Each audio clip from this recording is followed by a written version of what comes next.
The focus of this mini lecture is the second half of the 19th century in American life, a short overview. Let's get into it. So, the time period that we're really working with here would pretty much be after the American Civil War. So, you do have an industrial revolution that begins in the country before the Civil War, but it's really the Civil War that kind of dominates American life during the period that, or the time frame that it occurs in. And so really what I'm referring to is, 1860s, 1865 to 1900. Okay. And in that particular time period, the first thing for us to, take note of is going to be economic downturns. Okay, economic downturns.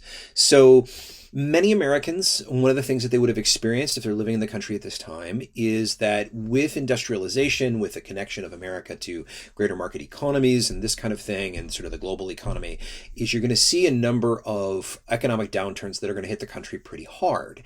I know that the Great Depression is the one that most folks focus on, but for our purposes, it's good to understand that there's, a downturn, particularly, the early 1870s, but especially in 1877.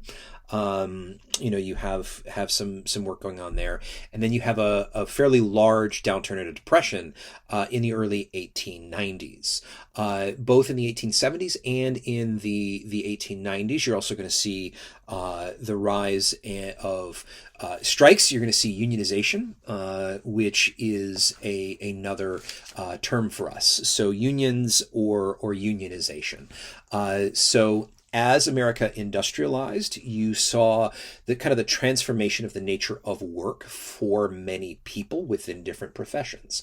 For some, this was beneficial. For others, they felt that, kind of their control over their daily life in some of these factory settings was not equitable and wasn't kind. And began a process of gathering together to be able to lobby for either better pay, better treatment on the shop floor, right? Sort of, or working conditions, these kinds of things. And the phrase or principle around a lot of this is what's called freedom of contract or freedom to contract. And in many cases, a number of the factory owners during this particular period aren't exactly very receptive to unionization efforts.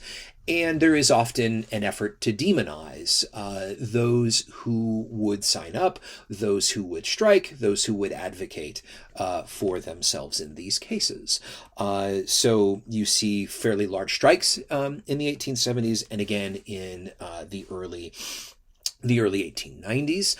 You also saw some fairly large protests for an 8-hour day in the middle part of the 1880s. This is the time period around in Chicago, what's called the Haymarket bombing that happens. And so out of that, what happens is a lot of blame is placed on unions, kind of connecting them to anarchism and sort of this kind of thing. Now, there's a number of different unions in this period, but two big ones to be mindful of are what are called the Knights of Labor, and then another called the American Federation of Labor. And again, unions are organized along a number of different lines. You have craft or trade unions, so organizing around an individual particular kind of craft or singular profession, or you will also have what are called industrial unions, trying to bring in folks across an industry, kind of regardless of profession. Another phrase for us to be mindful of here is kind of industrialization versus industrialism. So industrialization happens in the second half of the 19th century. You're going to see demographic changes. The American society and population is going to increase significantly. Part of that has to do with a fairly large influx of immigrant populations.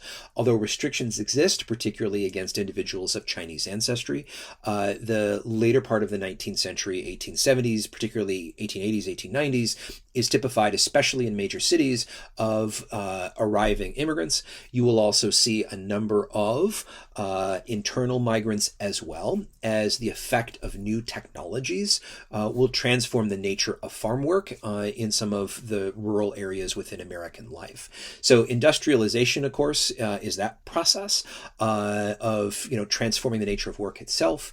Industrialism is a belief in the process of industrialization. So you have those who, an example might be they really not only believe in, say, someone like Thomas Edison and the way that the work that, can sort of transform, or the technology can transform folks, but a belief in that process, right, is very much something.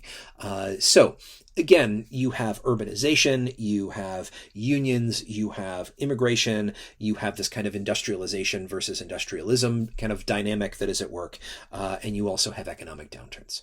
So there's a lot going on in American life at this time. Thank you very much.